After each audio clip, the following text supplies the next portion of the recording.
miss it. You're watching Local 6, home of ClickOrlando.com. Local 6 News starts now.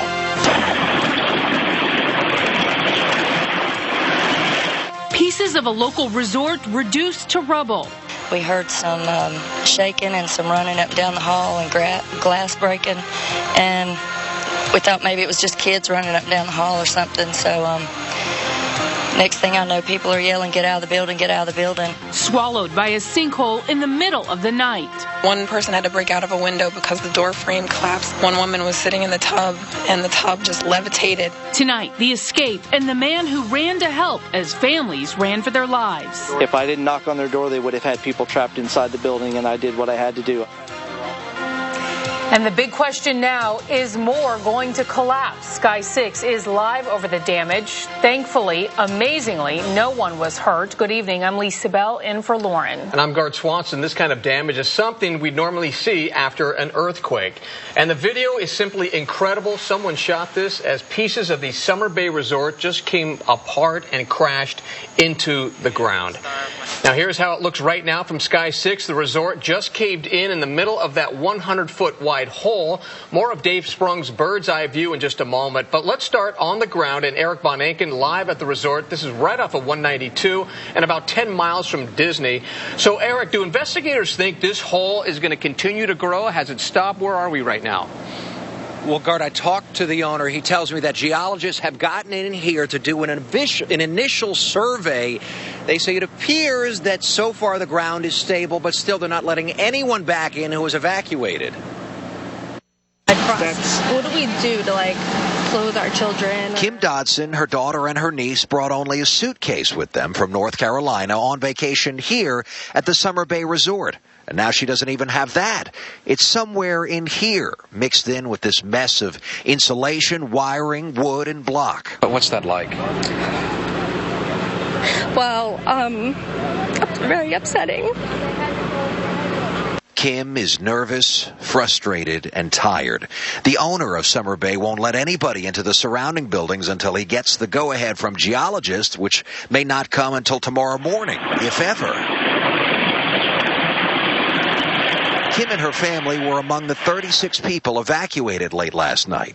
We got down the stairs and they said, you need to move quickly because the building may collapse. And honestly, my immediate thought was some type of terror incident. I said, you got to get out. And they said, why? And I said, the building's collapsing. Security officer Richard Shanley is the reason that everyone got out, even the ones who were sleeping. He said people were petrified, and so was he. Kind of scared because I didn't know what to expect when I'd get to the rooms if I couldn't get people out and get them out in time. I didn't know if anybody would get trapped inside or not. Basically, instinct is a lot that took over. You go beat on the doors and literally tell people they have to get out. As the power is back on to the rest of the resort. In fact, we've seen the power trucks leave here just in the past few hours. The rest of the place is open, so that's where the displaced folks have been allowed to stay. But still, Gart, they would like their stuff back. The good news is nobody's injured. All right. Thank you, Eric. That's true. All right, let's give you some perspective on just how bad the damage is. Now, here's a satellite map, and we're going to zoom in for you to the Summer Bay Resort.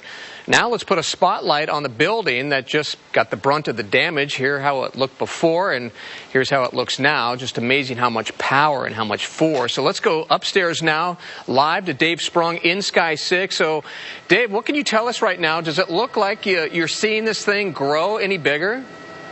No, actually, it's the opposite of that, Gart. You know, I've been looking at this pretty much all day long, and I haven't seen any more shifting going on with the ground. I haven't seen the hole, as you can see here, by the ground indentations. I have not seen that widen at all. This is where it was when I first looked at it this morning. But I did see more rubble collapse earlier in the afternoon, so that has been the major focal point that I've been looking at, is possibly the rest of this building coming down. And Eric mentioned the geologists. There were a couple of people just here in these holes that they dug on the side. They could be taking soil samples to see if it is actually spreading, but from my bird's eye view, I have not seen the hole get any bigger. It's just more of the shifting of the building going on. Gart, Lisa? Yeah, and you got that big building, part of the resort, on the left-hand side of your screen, and I'm wondering if that's going to be damaged more. And I guess the big question is nobody knows. No one has any idea. Anyway, that was David Sprung live up in Sky 6, and you can see more of the destruction on clickorlando.com. We put all of this video plus a slideshow on the homepage. All you have to do is look under the top stories section. And we have breaking news in Orlando where someone has drowned. Police are at a lake in Lake Nona, right along Lake District Lane. That's near the 417. We just got this video in from the scene. All police are saying right now is that officers were in the area after getting a call about a missing person, but it's unclear at this moment if the drowning is connected to that.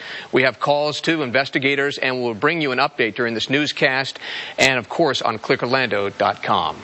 Our other big story, an accused murderer who found his victim at a local Publix is helping select the men and women who will decide his fate. Jury selection is now underway in the trial of Donald Williams. Investigators say Williams is the man on this video leaving a Leesburg Publix with 81-year-old Janet Patrick. From there, they say Williams kidnapped Patrick, killed her, and dumped her body in the woods. Lewis Bolden joins us now from the Lake County Courthouse. And Lewis, Williams is representing himself in this case. What was the jurors' reaction to that? Well, Lisa, these jurors had been at the Lake County Courthouse since 7:45 this morning. Now, they knew exactly who the prosecutor was because he was doing all of the talking. But it wasn't until later in the day when they realized that the other man wearing a suit in the courtroom was not an attorney. He was actually the defendant representing himself. You recommend that he die. He will die at the hands of the government for what he did. It took all day to pick a jury for 53-year-old Donald Williams' murder trial. Williams is representing himself but had very little to say during jury selection. But jurors had questions about why Williams does not have an attorney. If you're legally insane, how can the court allow you to defend yourself? The state explained that Williams fired his attorneys months ago because he was not satisfied with their services. Williams is accused of abducting Janet Patrick from a Leesburg supermarket back in 2010. He was caught on surveillance video leaving the store with her.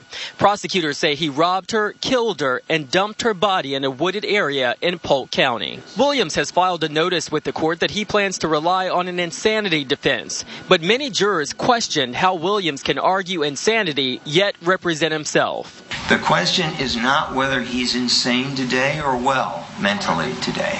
It's a question of what was his mental status on October the 18th of 2000. Now, Williams is facing the death penalty, and a number of potential jurors said they had an issue with that because they do not support the death penalty. The trial resumes tomorrow morning. Lisa? Yeah, and Lewis, how long is this trial expected to last? It could be lengthy, Lisa. The prosecutor told the potential jurors to block off about 2 weeks, so it could be 2 weeks long. Lisa? Well, we will follow it closely. Thanks, Lewis. And tonight we are still waiting to hear what sparked this deadly fire in Oviedo. We were there as flames shot out of the home on East Street last night. Firefighters had to run inside and rescue 3 people who were trapped in the home. One person, though, Carl Weston, has died.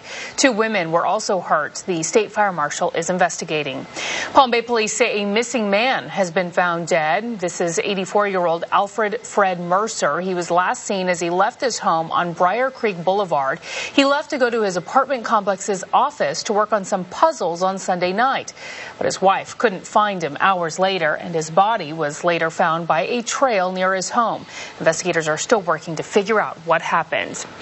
Well, right now, parents in Lake County hope to make their voices heard to protect their children. They have packed the school board meeting to protest the county's decision to end courtesy busing. That meeting just got underway about an hour ago. They demonstrated outside district headquarters. Those parents say their kids will now be forced to walk along busy roads like this one because the county will no longer bus children who live within 2 miles of the school. We're in the meeting with those parents right now, and we'll bring you an update tonight at 7 o'clock. And more kids return to the classroom today. We were there this morning as parents dropped off their kids at Eastbrook Elementary School. And they're going to see some extra security. The district added 10 deputies to help patrol the county's 22 elementary schools. Now, whether you have a son or a daughter in elementary, middle school, or high school, or even college, we've got you covered online. From must-haves for this year, the germiest places at school, we've got the tips you need to start the year off right. Just go to clickorlando.com and you'll find a link under the top stories section.